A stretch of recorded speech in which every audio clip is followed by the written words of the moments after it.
Hello, my dear learners. Welcome to Skillfident with your mentor, Namita.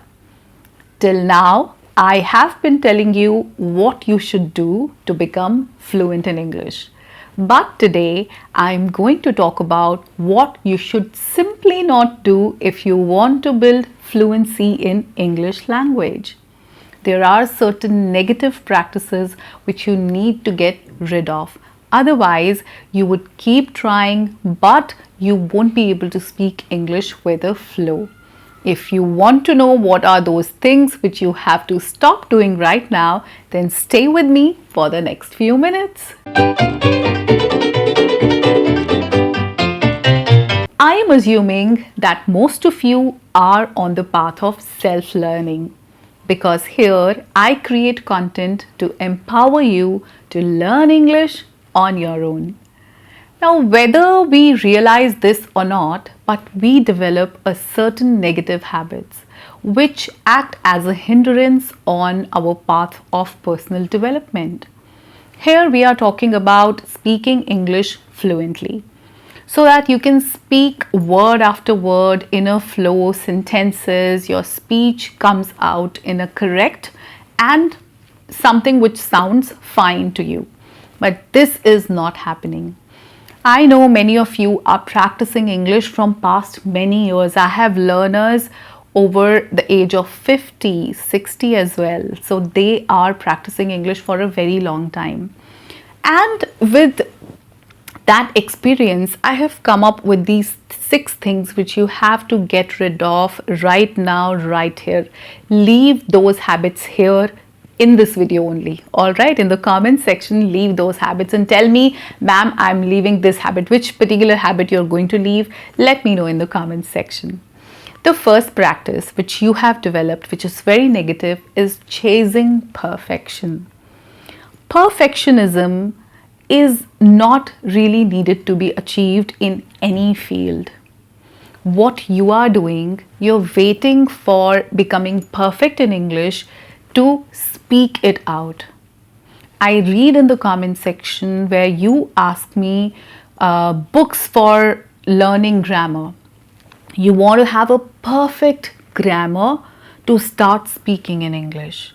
You want to learn difficult vocabulary words, something which is unusual, which most of the people don't understand, to start speaking in English. Now, if you will wait for perfection, then you'll have to wait forever, because there is nothing called perfection. Nobody is perfect. I don't speak perfect English. Even native speakers, they don't speak perfect English. They use a lot of slangs. They make a lot of mistakes. So why are you scared of doing the same thing? Make mistakes. The idea is to express your thoughts clearly and to speak English in a flow. We are not going to speak it in a perfect manner. I think Shashi Tharoor is the only person who speaks English like that. Otherwise, all of us are somehow managing to convey our message to people. Stop waiting for getting perfect knowledge, perfect understanding, perfect grammar. And then you will come out into the world and start communicating in English. No, that is not going to happen. Start speaking right away. Make mistakes, correct them, make more mistakes, correct them, and keep correcting your mistakes. And that's the journey of life. We keep working on ourselves, we keep working on our personal development, and that is how we just survive. The second thing that you need to leave here today is self-judgment. Now, you judge yourself based on your speaking skills. Judgment comes from comparison. You compare your English with people who are already very good with their communication skills, isn't it? You compare your English with me. In the comment section, many of you tell me, ma'am, I want to speak English like you. See how good you speak. If you're comparing your English with me, it's okay. Know that I have read hundreds of books in English, hundreds of books. Go ahead, read as much I do, and then let's come and get into a comparison game. Comparing yourself with people who have a completely different background doesn't make any sense. You read and then tell me whether you can speak or not. Readers are always good speakers. Mark my words. Readers are always good speakers. I give my entire credit of my good communication skills to reading. Because I read a lot, I have always been reading, I still read, and I see myself reading till the last day of my life. Can you do that? If yes, then start comparing your English with me. But you have not even completed one single book today, till date. So then what's the point making comparison? Comparison makes you judge yourself, and you start judging your pronunciation, you start judging your vocabulary, you start judging your expression. No point. Judgments result into disappointment. So don't judge yourself. Leave this self-judgment game right here. The third thing that you need to leave, the negative practice of yours, is self-doubt. You have a lot of doubts on yourself. I know that. I get it. Many people have it. But if you will doubt yourself, what are you leaving for the rest of the world to do for you?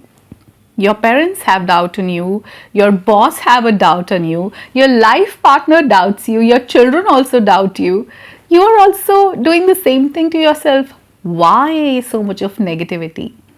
How to get rid of self-doubt is something I've already talked about in detail. I will link that video right here. You must watch it. It is a very nice video. I have talked about the real aspects of it. So after watching that video, I'm pretty sure that you'll come out of your self-doubts in a good enough amount of time. Okay. The fourth thing that you need to leave is assuming the worst will happen. And that is something which you have been doing for a very long time. You've been assuming that the moment you try doing something, you start practicing something, you feel, what if I don't get fluent? If I suggest a book to you, you will order that book. You have the book right in front of you, but in your mind what is going on is, what if I complete the whole book and I don't get fluent? What if I start self-talk and I don't get fluent? Like this, you would never be able to do anything. Now think it otherwise.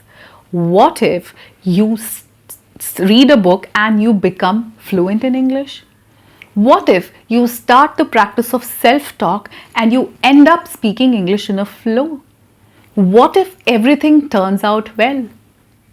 You always feel that the outcome is going to be negative.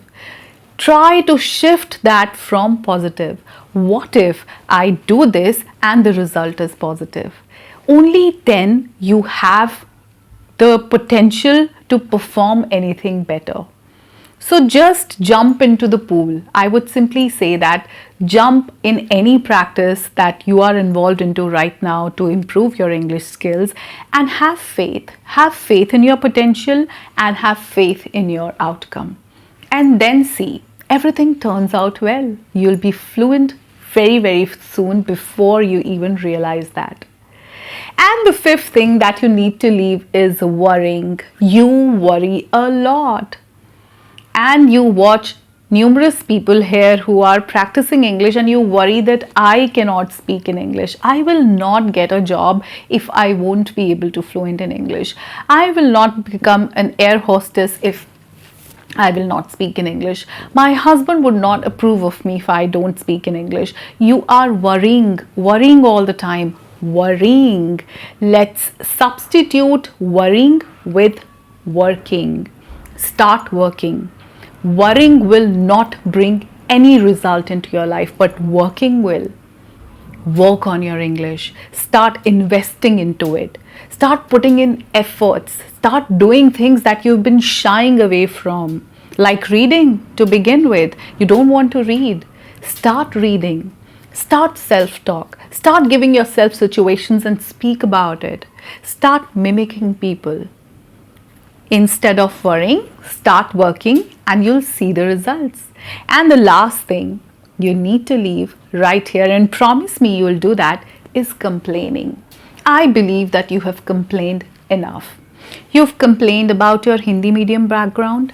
You've complained about your family not being able to speak in English, you are complaining about not having an English speaking partner, you complain about coming from a native tongue which doesn't allow you to speak in English. Enough of complaint. Look at people. There are so many people who are here to practice English and they can speak it just on their own.